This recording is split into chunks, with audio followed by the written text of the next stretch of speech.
Ankara میں پاکستانی سفارت خانے کی جانب سے پاکستانی مینگو فیسٹیول کا انعقاد کیا گیا، جس میں مہمانوں کو پاکستان کے لذیذ، خوشبودار اور دنیا بھر میں مشہور آموں کا ذائقہ چکھنے کا موقع ملا۔ تقریب کے آغاز میں پاکستان کے سفیر ڈاکٹر یوسف جنید نے اپنی استقبالیہ کلمات میں آم کو پھلوں کا بادشاہ قرار دیتے ہوئے پاکستان کی زرعی شان کا مظہر قرار دیا۔ انہوں نے کہا کہ پاکستان دنیا میں آم پیدا کرنے والے صف اول کے ممالک میں شامل ہے، جہاں 100 سے زائد اعلیٰ اقسام کے آم پیدا ہوتے ہیں، جن میں سندری، انور رٹول، لنگڑا، ملدہ، دسہری، فجری اور خاص طور پر چونسا شامل ہیں۔ سفیر نے پاکستانی کسانوں کو خراج تحسین پیش کرتے ہوئے کہا کہ ان کی محنت اور لگن نے پاکستان کی زرخیز زمینوں کو ایسے نایاب ذائقوں کا گہوارہ بنایا ہے۔ سفیر نے ترکیہ میں ذائقہ شناس عوام کے ذوق کی تعریف کرتے ہوئے امید ظاہر کی کہ مستقبل میں پاکستان سے ترکیہ کو آموں کی برآمدات میں خاطر خواہ اضافہ ہوگا۔ انقرہ کے گورنر جناب واصف شاہین نے تقریب سے خطاب کرتے ہوئے پاکستانی آموں کو غیر معمولی ذائقے اور معیار کو سراہا۔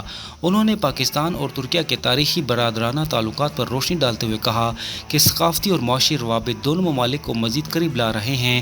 فیسٹیول میں مہمانوں نے پاکستان کے مشہور چونسا آم کا تازہ ذائقہ چکھا اور آم سے تیار کردہ مختلف لذیذ اشیاء سے لطف اٹھایا، جن میں آم کا شیک، مینگو سموتھی، مینگو پڈنگ، آم کا رس، مینگو آئس کریم شامل تھے۔ ساتھ ہی آم کی چٹنی، آم کا اچار، آم والا چکن کری، آم کا سلاد اور مکئی کی روٹی کے ساتھ روایتی ساگ بھی مہمانوں کی توجہ کا مرکز بنے۔ تقریب میں ترکیہ کے اعلیٰ حکام اور معزز مہمانوں نے شرکت کی، جن میں رکن پارلیمنٹ برہان کایا، محترمہ زہرہ زمرت، گورنر واصف شاہین، ترک وزارت خارجہ کے ڈی جی چہادار گنائے، سفارتی نمائندے، کاروباری شخصیات، معروف تجارتی ادارے، بڑی ریٹیل چینز اور میڈیا کے نمائندگان شامل تھے۔ یہ شاندار فیسٹیول نہ صرف پاکستانی آموں کی لذت سے بھرپور تشہیر کا ذریعہ بنا، بلکہ پاکستان اور ترکیہ کے مضبوط تعلقات کو مزید گہرا کرنے کا باعث بھی ثابت ہوا۔